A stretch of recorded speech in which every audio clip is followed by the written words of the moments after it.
Hi friends, welcome back to our channel education kings Telugu. So ఈ వీడియోలో topic ఏంటంటే AP 10th class supplementary exams 2025కి సంబంధించి ఈ యొక్క హిందీకి సంబంధించి వెరీ ఇంపార్టెంట్ పేపర్ అయితే పెడుతున్నాను. సో ఫ్రెండ్స్, ఈ యొక్క పేపర్ వచ్చేసరికి వెరీ ఇంపార్టెంట్ అనమాట.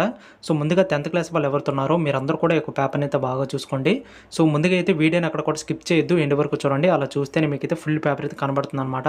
అలాగే ఇంతవరకు కూడా ఛానల్ సబ్స్క్రైబ్ చేసుకోకపోతే ఇప్పుడే సబ్స్క్రైబ్ చేసుకోండి. ఇంకా చివరిగా వీడియో నచ్చినట్లయితే మర్చిపోకుండా లైక్ చేయండి. ఇక లైక్ చేయకుండా మనం వీడియోలకి అయితే వెళ్ళిపోదాం. ముందుకైతే ఈ యొక్క 10th క్లాస్ సప్లిమెంటరీ ఎగ్జామ్స్కి సంబంధించి ఈ రోజు అయితే మనకి తెలుగు ఎగ్జామ్ అయితే కండక్ట్ చేశారు.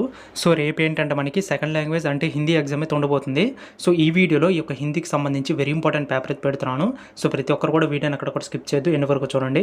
సో ముందుగా అయితే ఇక్కడ మీరు పేపర్ మొత్తం చూసుకోండి, వెరీ ఇంపార్టెంట్ అనమాట ఇది. సో మీరందరూ కూడా ప్రీవియస్ ఇయర్ పేపర్స్ అని బాగా చెక్ చేసుకోండి, 10th క్లాస్ వాళ్ళందరూ కూడా. సో 2021 అలాగే 2023 ఈ 2 పేపర్స్ అని బాగా చెక్ చేసుకోండి. ఎందుకంటే మనకి సప్లిమెంటరీ ఎగ్జామ్స్ విషయానికి వస్తే కనుక మనకి ఆడ్ నెంబర్ ప్రకారం అంటే ఇప్పుడు మనకి 2021 అంటే మనకి లాస్ట్లో 1 వచ్చేసరికి ఆడ్ నెంబర్, అలాగే 2023 లాస్ట్లో 3 వచ్చేసరికి మన ఆడ్ నెంబరు. సో ఈ ప్రకారంగా మనకి question papers previous year question papers ఏవవుతున్నాయో సో వాటన్నిటిని బేస్ చేసుకొని క్వశ్చన్ పేపర్ అనేది ప్రిపేర్ చేస్తారు. సో కాబట్టి మీరు అందరూ కూడా నేను చెప్పాను కదా 2021 అలాగే 2023 ఈ 2 పేపర్స్ అని బాగా చూసుకోండి. సో వాటిలో మనకి మెయిన్గా రిపీటెడ్గా ఏమైనా అడుగుతున్నాడో, వెరీ ఇంపార్టెంట్ ఏంటి మొత్తం కూడా చెక్ చేసుకోండి. అలాగే ఇంకొకటి ఏంటంటే మీరు రెగ్యులర్ ఎగ్జామ్ రాసే ముందు మీ టీచర్స్ మీకు చెప్పే ఉంటారు ఆల్రెడీ ఒక హిందీ పర్టికులర్గా హిందీ సబ్జెక్ట్కి సంబంధించి ఇవి వెరీ ఇంపార్టెంట్, బాగా చదవండి, ఖచ్చితంగా ఇవి క్వశ్చన్ పేపర్లో రిపీట్ అవుతాయి అని మీ టీచర్స్ మీకు చెప్పే ఉంటారు. సో అవి మళ్ళీ కూడా రిపీట్ చేయండి. సో రెగ్యులర్ ఎగ్జామ్స్కి చదివినవి మళ్ళీ చదివితే ఏమైనా ప్రాబ్లం అని మీరు చాలామంది అనుకోవచ్చు. సో అదేం ఉండదు అనమాట. రెగ్యులర్ ఎగ్జామ్కి వచ్చినవే సేమ్ టు సేమ్ వస్తాయి, కాకపోతే మనకి క్వశ్చన్స్ అనేవి చేంజ్ చేస్తాడు.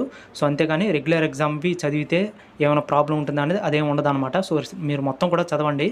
అలాగే ఇంకొకటి ఏంటంటే మెయిన్గా మీ ఫ్రెండ్స్లో ఈ యొక్క హిందీ సబ్జెక్ట్కి సంబంధించి ఎవరైతే పాస్ అయి ఉంటారో సో వాళ్ళ దగ్గరికి వెళ్ళి అడగండి, బ్రో నువ్వు ఎలా ప్రిపేర్ అయ్యో, నువ్వు నోట్స్ ఏమైనా ప్రిపేర్ చేసుకుంటే నాకు ఇవ్వని అడగండి. సో వాళ్ళైతే నోట్స్ ఇస్తారు. సో దాని ప్రకారం మీరు ఆ నోట్స్ అనేది చూసుకున్నట్లయితే మీకు బాగా ఇంకా యూజ్ అవుతుంది అనమాట.